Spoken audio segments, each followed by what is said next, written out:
There are multiple ways to show the password of the Wi-Fi you're connected to.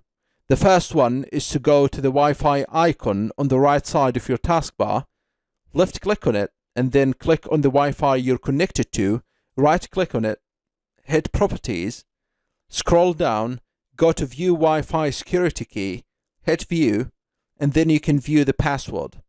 You can also go to Advanced Wi-Fi Network Properties, you can hit Edit, and then you can go to Security. You can show characters, and you can show the password of your Wi-Fi.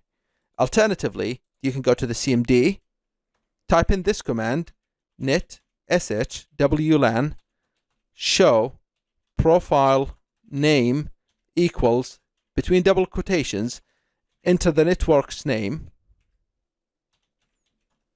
and then key equals clear. Hit enter.